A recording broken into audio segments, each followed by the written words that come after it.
Kompas Petang, Saudara Presiden Prabowo Subianto menerima 13 triliun rupiah kerugian negara dari kasus korupsi minyak sawit mentah di Kejaksaan Agung. Prabowo bilang uang sebesar itu seharusnya bisa merenovasi ribuan sekolah. Senin pagi, Prabowo menghadiri penyerahan kerugian negara 13 triliun rupiah didampingi sejumlah menteri. Prabowo mengapresiasi kinerja Kejaksaan Agung dalam mengungkap kasus korupsi minyak sawit mentah atau crude palm oil CPO. Tak hanya renovasi sekolah, Prabowo bilang 13 triliun rupiah juga dapat membangun kampung nelayan agar rakyat hidup lebih layak.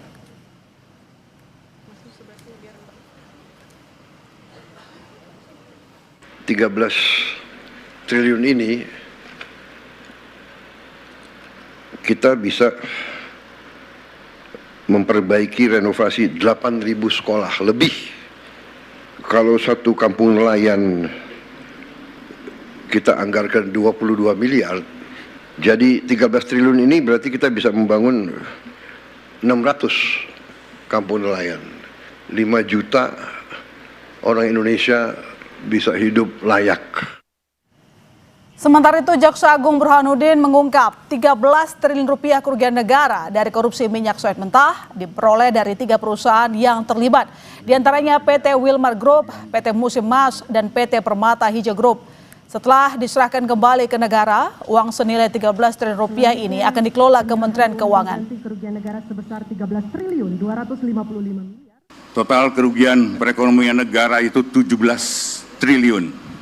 Dan hari ini kami akan serahkan sebesar 13.255 karena yang 4,4-nya adalah diminta kepada Musimas dan Permata Hijau. Mereka meminta penundaan, tapi dengan satu kewajiban bahwa mereka harus menyerahkan pada kami kelapa sawit. Jadi kebun sawitnya, perusahaannya adalah menjadi tanggungan kami untuk yang 4,4 triliunnya. Berulang kali Presiden Prabowo Subianto mengumbar komitmennya memberantas korupsi. Lalu bagaimana capaian setahun di sektor pemberantasan korupsi? Kita bahas bersama Almas Syafrida, Pelaksana Tugas Koordinator Indonesia Corruption Watch atau ICW, dan Rudianto Lalo, anggota Komisi 3 DPR fraksi Nasdem. Selamat sore Bapak-Bapak. Selamat sore. Mbak Almas, terima kasih sudah hadir, tadi belum sempat menyapa. Kita ke Mbak Almas dulu. Mbak Almas, bagaimana catatan ICW dalam pemberantasan korupsi setahun belakangan ini? Ya, kalau untuk catatan 1 tahun Presiden Prabowo Gibran di isu pemberantasan korupsi, kami di ICW menilai bahwa ini tidak ada sinyal penguatan untuk pemberantasan korupsi, dan ini dilihat dari berbagai aspek, mulai dari penindakan yang dilakukan oleh sendiri, kemudian juga upaya pencegahan yang dilakukan oleh pemerintahan Prabowo Gibran terkait dengan korupsi di berbagai sektor, misalnya perizinan, pengadaan barang dan jasa, reformasi birokrasi, dan sebagainya. Dan kalau dilihat dari kebutuhan penguatan instrumen hukum pemberantasan korupsi, belum ada langkah konkret yang dilakukan oleh Presiden Prabowo untuk menguatkan kebutuhan penguatan hukum. Di tahun pertama Prabowo Gibran ini belum ada langkah konkret yang kita lihat begitu ya, yang berdampak juga untuk penguatan Indonesia yang lebih baik. Mbak Almas, tapi kan hari ini juga Presiden Prabowo ke Kejaksaan Agung menerima 13 triliun rupiah kerugian negara. Apakah ini menurut Anda bukan langkah konkret?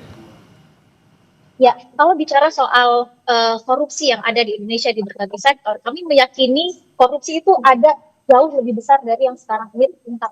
Ya, dan kalau dilihat dari data kami yang terbaru, tren penindakan kasus korupsi di tahun 2024, meskipun penindakan itu masih ada, KPK ada penindakan yang dilakukan, polisi yang demikian juga, kejaksaan juga melakukan hal yang sama, tapi ini menunjukkan tren yang menurun begitu ya, sehingga harapan kami adalah ketika kita bicara soal pemberantasan korupsi, ini tidak hanya bicara soal ada penindakan dan ada kerugian negara yang diselamatkan, tetapi sudah saatnya kita juga bergeser, tidak hanya penindakan aja yang harus dipertahankan dan harus diperkuat, tetapi bagaimana upaya untuk pencegahan dan juga pengelolaan anggaran kita agar semaksimal mungkin benar-benar dirasakan manfaatnya untuk warga gitu ya. Salah satu misalnya menjadi catatan kami di 1 tahun pemerintahan Presiden Prabowo adalah kebijakan efisiensi yang satu sisi itu merupakan satu hal yang sangat penting karena kita juga melihat dari tahun ke tahun itu banyak sekali anggaran negara yang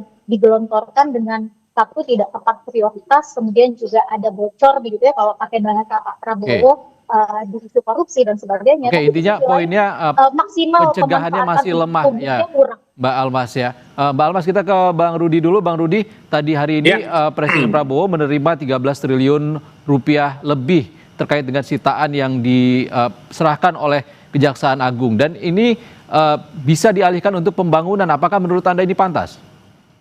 Yang pertama tentu kita harus memberi hormat ya, respect pada Kejaksaan Agung Republik Indonesia sebagai salah satu pedang keadilan presiden selain Polri dan KPK yang diberi kewenangan oleh undang-undang untuk memberantas korupsi, yang oleh Bapak Presiden mengatakan bahwa korupsi adalah musuh negara. Diksi musuh negara ini berarti karena presiden yang mengucapkan, maka itu harusnya menjadi panduan moral, menjadi sumber etis dari penegak hukum untuk kemudian menerjemahkan apa yang menjadi keinginan presiden. Apa yang dilakukan Kejaksaan Agung Republik Indonesia ini salah satu contoh yang menurut saya baik. Seperti inilah yang harusnya penegak hukum kita menafsir keinginan Bapak Presiden agar pemberantasan korupsi ini tidak sekedar pemidanaan badan fisik saja, tetapi yang paling utama adalah bagaimana pemulihan kerugian negara, bagaimana pemulihan aset kita agar yang dikorupsi tersebut bisa kembali ke negara dan dimanfaatkan oleh negara. Kalau ditanya tadi pertanyaannya apakah ini pantas, saya kira ini kan memang tugas penegak hukum itu seperti itu. Oke, Bang Rudi, ini tepat dengan setahun pemerintahannya Presiden Prabowo dan ini diterima 13 triliun. Menurut Anda ini tepat nggak? Ya, saya mengatakan ini langkah awal yang baik untuk Kejaksaan Agung di masa Bapak Presiden Prabowo. Tetapi kita tidak boleh berpuas diri hanya misalkan menyelamatkan 13 triliun itu saja. Contoh misalkan Bapak Presiden mengatakan ada kurang lebih 1.000 titik tambang-tambang ilegal yang potensi pendapatan negara besar. Harusnya ini juga bisa dikejar misalkan. Begitupun kejahatan-kejahatan lain, sumber daya alam yang lain seperti hari ini sawit, korupsi sawit dan sebagainya. Saya kira patut diacungi jempol. Justru kita berharap penegak hukum lain juga bisa demikian. Apakah KPK misalkan, Polri misalkan, supaya betul-betul kehadiran lembaga penegak hukum ini ada manfaatnya bagi masyarakat. Sama ketika misalkan hari ini Kejaksaan membongkar korupsi Pertamina misalkan, yang di dalamnya kita berharap kita membongkar korupsi Pertamina ini ada manfaat yang diperoleh masyarakat, misalkan turun harga bensin, turun harga minyak misalkan, supaya ada manfaat dari penegak hukum itu. Kalau tidak ada manfaatnya nanti terkesan persepsi publik hanya tukar pemain aja gitu kan, tukar pengelola aja. Ini juga yang tidak baik. Makanya saya katakan langkah Kejaksaan Agung ini saya kira langkah tepat, minimal menjadi contoh bagi penegak hukum lain, khususnya Kejaksaan Agung, Kejaksaan Tinggi, untuk betul-betul memberantas korupsi. Ada manfaat yang diperoleh oleh negara, tidak sekedar menghukum para koruptor itu, tetapi ada pemulihan aset keuangan negara kembali ke negara. Kira-kira begitu. Oke, Bang Rudi, kami temukan poinnya. Kita ke Mbak Almas dulu. Mbak Almas, kalau ini sebagai langkah yang tepat apa yang dilakukan oleh Kejagung, ini bagaimana menurut Anda terkait dengan penegak hukum lain seperti polisi dan juga KPK? Ya, satu yang kami lihat dari KPK adalah ini sudah saatnya KPK yang mengalami pelemahan beruntun beberapa tahun yang lalu, dari 2019 undang-undangnya kemudian direvisi, kemudian ada TWK dan sebagainya. Ini adalah saatnya kalau memang Presiden Prabowo punya komitmen yang kuat terhadap pemberantasan korupsi, ini sudah waktunya untuk menguatkan KPK dari menyelamatkan KPK independensinya, kemudian sumber daya dan sebagainya yang sudah dilemahkan beruntun beberapa tahun belakangan ini. Kemudian yang kedua, kalau kita bicara soal kepolisian, rasanya sangat panjang, ada banyak sekali kritik dari publik luas, dari masyarakat sipil yang menyimpulkan hal yang sama, yaitu adalah tuntutan reformasi kepolisian. Polisi punya wewenang yang sangat besar, tidak hanya dalam konteks tindakan hukum begitu ya, sehingga sudah saatnya juga polisi ini di-reform dari berbagai aspek, sehingga ada salah satunya menghadirkan pengawasan yang memadai, baik itu pengawasan internal maupun pengawasan eksternal, agar kemudian kepolisian itu benar-benar menjadi penegak hukum dan juga berwajah tidak represif begitu ya ketika berhadapan dengan warga, menjadi harapan baru. Dua hal itu catatan kami terkait dengan penegakan penegak hukum kita, baik itu di KPK maupun di kepolisian. Dan kalau dilihat tren sebetulnya dari jumlah kasus yang ditangani oleh seluruh penegak hukum kita, tidak hanya kepolisian maupun KPK, ini kalau dibandingkan tahun 2023 ke tahun 2024 ini mengalami penurunan gitu. Sehingga harapannya ya ke depan yang dilakukan adalah penguatan atau penguatan dalam konteks baik itu penindakan ataupun pencegahan. Lalu soal pemulihan ininya Mbak, pemulihan kerugian negaranya untuk APH-APH lain seperti Polri dan juga KPK ini seperti apa ke depannya menurut Anda?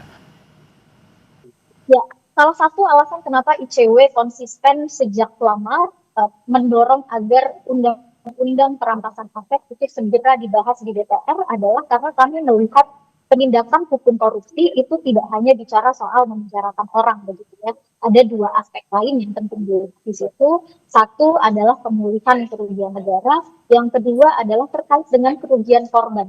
Korupsi ini kan adalah kejahatan yang tidak hanya ada pelakunya, tapi ada korbannya begitu. Sehingga dengan penguatan instrumen hukum, salah satunya misalnya pembahasan undang-undang perampasan aset yang partisipatif, yang transparan, kita berharap ke depan instrumen hukumnya lebih kuat lagi.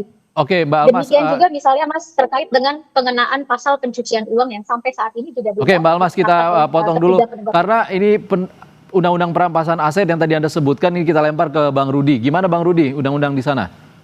Ya kan sudah tahun ini kan sudah masuk di prolegnas dan setelah masa sidang mungkin akan dibahas oleh Badan Legislasi kita.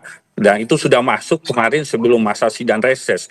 Bisa mungkin setelah masa sidang 3 November masuk ini akan menjadi catatan untuk kemudian kami di Balik maupun di komisi untuk kemudian membahas tindak lanjut dari undang-undang perampasan aset. Memang yang berkembang hari ini adalah penyelesaian rancangan undang-undang hukum acara kita, hukum acara pidana kita. Karena kita mau KUHP ini yang menjadi controlling bagi penegak hukum agar nantinya penegak hukum dalam menjalankan hukum material betul-betul bisa sesuai dengan hukum acara kita, hukum formil kita. Ini yang mudah-mudahan tahun ini kita selesaikan KUHP. Setelah selesai hukum acara kita selesaikan undang-undang perampasan aset. Dan hari ini tanpa undang-undang perampasan aset pun Kejaksaan Agung bisa membuktikan bahwa berdasarkan undang-undang tindak pidana korupsi dan tindak pidana pencucian uang juga bisa dipakai untuk kemudian merampas untuk memperoleh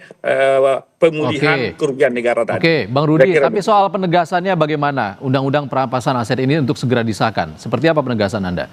Yang jelas sudah ada di prolegnas. Kalau sudah ada di prolegnas, maka menjadi kewajiban kami di DPR untuk menyelesaikan, menuntaskan itu.